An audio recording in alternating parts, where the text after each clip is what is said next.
Training children who cry frequently, causes, solutions, and the role of parents. 1. Introduction. Children's crying behavior. Crying is a natural and essential part of a child's development. However, some children cry frequently, especially in public spaces or when faced with new environments. This behavior can be a source of stress for parents and may raise concerns about the child's emotional or developmental state. Understanding the reasons behind crying and learning how to manage this behavior can help parents adopt a more informed and effective approach in addressing the issue. 2. Understanding why children cry. Developmental stages and crying from birth through toddlerhood. Crying is one of the primary ways infants communicate their needs. Babies cry to signal hunger, discomfort, or the need for attention. As they grow, crying often transitions from a need for physical comfort to expressing emotions such as frustration or fear. In older children, frequent crying can become more complex, signaling emotional or behavioral struggles that need to be addressed. 1. Infancy, crying to express physical discomfort or need. 2. Toddlerhood, crying due to frustration, the inability to express themselves verbally. 3. Preschool age, crying can also stem from social anxiety, separation anxiety, or overstimulation.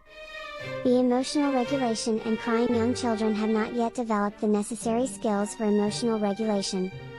As they face situations they do not fully understand or are unable to control, crying may be their only outlet for these intense emotions.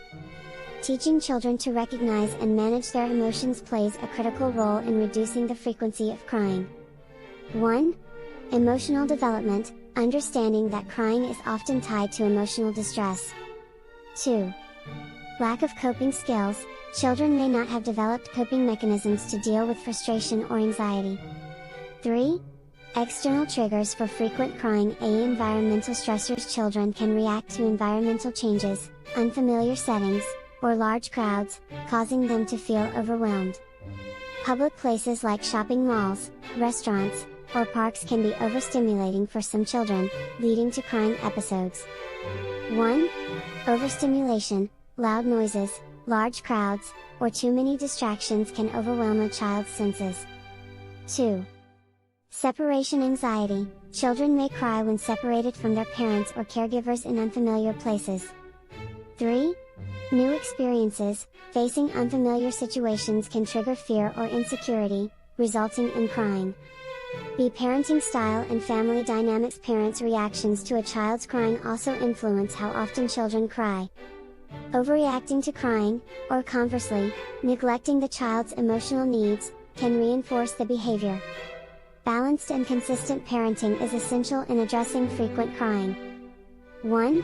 Parental response, how parents react, comforting versus ignoring, can influence the child's emotional development. 2. Family dynamics, family stress, changes in routine, or sibling rivalry may contribute to increased crying. 4. Addressing frequent crying, solutions and strategies. Encouraging emotional expression. Teaching children healthy ways to express their emotions can significantly reduce their crying episodes. Encouraging children to use words, gestures, or drawings to communicate their feelings helps them feel understood and supported. 1. Labeling emotions, helping children name their emotions, for example, are you feeling sad? 2. Alternative expressions, teaching children how to use simple phrases or body language to express frustration or fear. B. Creating a calming environment. A predictable, calm environment can help children feel more secure and less likely to cry. Establishing routines and ensuring that the child has a safe and familiar space can significantly reduce crying. 1. Routine and consistency, having a consistent daily schedule helps children know what to expect. 2.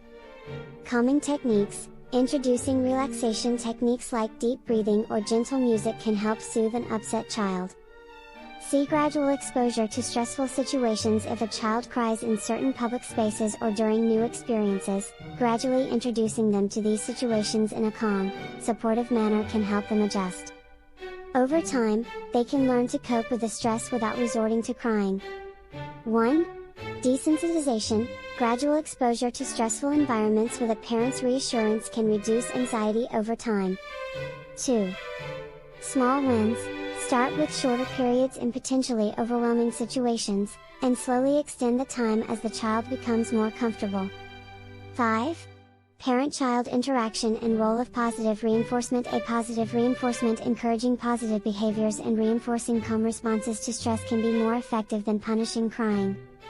Rewarding children for managing emotions without crying helps them learn to regulate their feelings and reduces the frequency of tears. 1. Praise for calmness, reinforcing moments when the child manages to stay calm. 2. Reward systems, using small rewards, stickers, extra playtime, for demonstrating emotional control. B. Role modeling and emotional regulation. Parents who model healthy emotional regulation are teaching their children how to handle stress and frustration. Demonstrating calmness in stressful situations provides a model for the child to emulate. 1.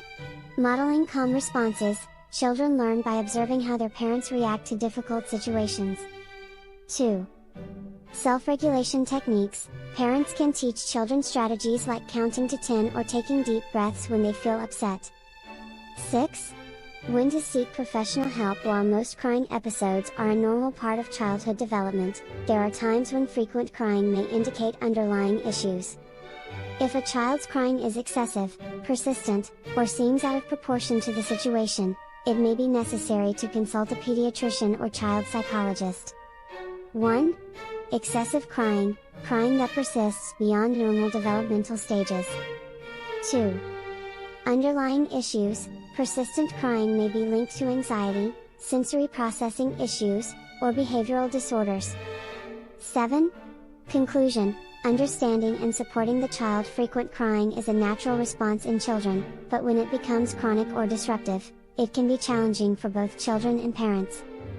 Understanding the underlying causes, providing emotional support, and teaching effective coping strategies can significantly reduce the frequency of crying. With patience, consistency, and positive reinforcement, parents can help their children navigate emotional challenges and develop the skills needed for emotional regulation. By approaching frequent crying with empathy, parents can not only reduce the crying but also strengthen the emotional bond with their child, fostering resilience and emotional intelligence in the process. This structured outline provides a foundation for a comprehensive video script. You can expand each section with more detailed examples.